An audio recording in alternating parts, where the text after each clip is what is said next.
Rookies who pour a beer pour it really slowly because they're scared it's going to foam up, and they serve the beer that way. But a bartender who really knows the proper way of pouring a beer will pour that beer much faster and fill the glass that way.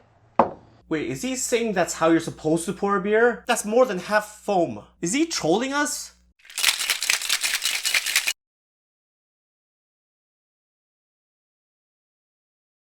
What's up guys, this is Alan again, back with another video. And today, I want to share this video that I saw. It's been blowing up on my social media for me to react to. It's a video of Jon Taffer of Bar Rescue teaching how to pour a beer. So let's go take a look. For International Beer Day, I want to show you guys what happens when you pour a beer incorrectly. You see, rookies who pour a beer pour it really slowly because they're scared it's going to foam up. So they pour it really slow in the glass and they serve the beer that way. But a bartender... That looks absolutely correct. I don't think that was slow at all. I mean, the glass could be probably chilled, and maybe the beer could be chilled a little more too. I mean, for a Stella, I would say that that's approximately the right amount of head, you know, the foam you would expect. And the bottles are a little bit smaller, so they're not gonna, even if you pour the whole thing, they're not gonna fill the top of the pint glass. Who's in a hurry, who really knows the proper way of pouring a beer, will pour that beer much faster. No, a bartender who is in a hurry, pouring a beer is like the fastest drink you can make. I've never seen a bartender who was in a rush to pour a beer. And especially when you have a draft system, you can't really speed it up. Like I said, next to a shot, pouring a beer that's the fastest drink you can get. In fact, pouring a beer usually acts as a buffer system on busy nights. Helps you control the flow of service. And fill the glass that way. Wait, is he saying that's how you're supposed to pour a beer? That can't be right. Look how full, that's more than half foam. And he didn't even pour the whole bottle of that beer. Which is better? You see, when you pour a glass incorrectly, this is what happens in the stomach. This beer was poured so easily, the gas is still in the beer. In your stomach, this is what happens. But when the beer is poured... No, that's not what happens. You don't drink the whole beer and it just doesn't sit there. And you want the carbonation. That's how you know that that drink has carbonation inside. Correctly, and the gases are allowed to dissipate. Look at what happens. Yeah, that's because you poured it wrong. You poured it too fast, so all that carbonation came out in the beginning. That's why you see half of that glass is foam, because you killed the carbonation. You released it. Which beer would you drink? The one that bloats you, or the one that doesn't? If you don't... this makes no sense.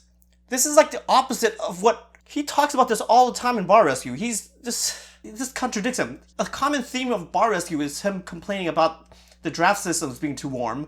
The draft system being too warm and it kills the carbonation. Hence, you have all this foam on the top. And now he's saying that having a lot of foam is good. And now he's doing this on purpose. Is he trolling us? Pour your beers right. That makes no sense. The beer on the right, the reason why it bubbled up like that is when you put a napkin in there, that acts as a nucleation site.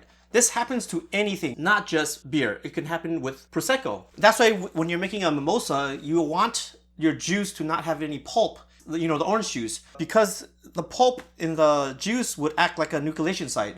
So if you ever try making a mimosa with fresh orange juice with pulp, the Prosecco will just explode. And it's exactly the same thing that happened right there. And the thing is, if you don't want the bloat, then why would you drink something carbonated? Like, the whole purpose of the carbonation is because of the bubbles. So yeah, I don't know why he has to be trolling. No guest would accept the beer on the left. Let's watch this again. That makes no sense. But when the beer is poured correctly and the gases are allowed to dissipate, look at what happens. Who authorized this video? Like I said, this contradicts what he talks about in the show. Alright, let's read the comments. Let's see what this says. Never supposed to serve beer with half foam, gases or not. I'm sure the customers look at it as a bad pour by me. Don't feel like explaining Jon Taffer's educational speech every time either. Bring on the bloat.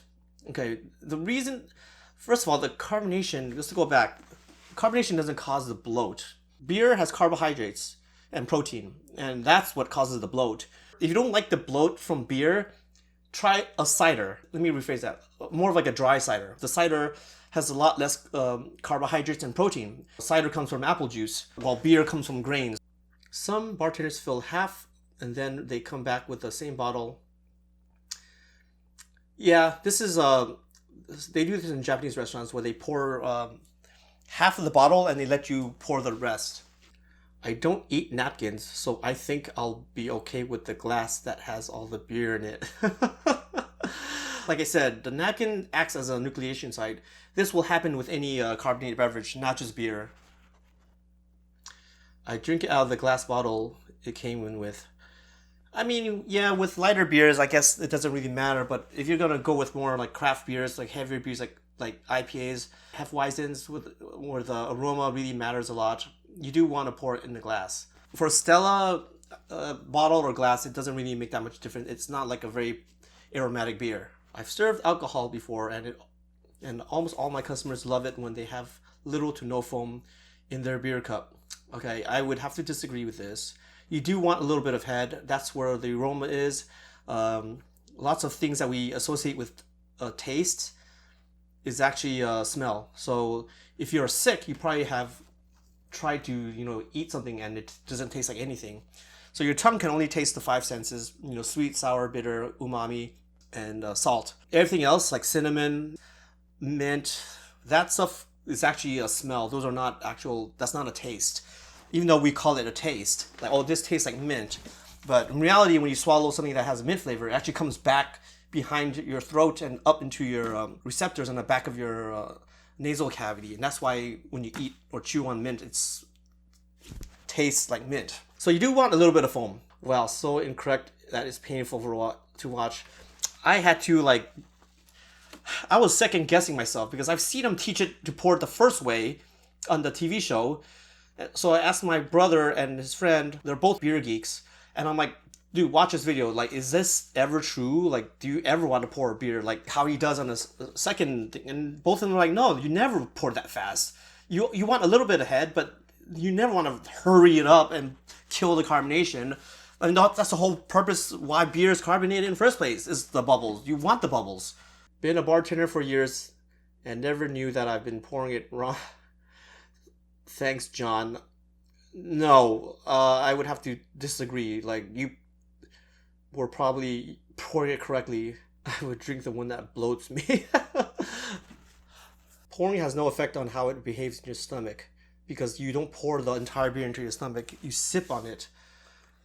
Yeah, I have to agree. Like, you ever try chugging a beer? It's pretty hard because all the bubbles just gets in the way. Yeah, I don't think that the beer, the way you pour it, is gonna affect the bloat. Good luck getting anyone to pay for the second beer. Yeah, I agree. I haven't even seen anyone serve a beer like that where it's half foam. A lot of guests would be I would say nearly all guests would be really, really mad if they got a beer like that. I think the human body has this reaction where it relieves gas from the stomach. I think it's called burping or something. Not sure if that's a sarcastic.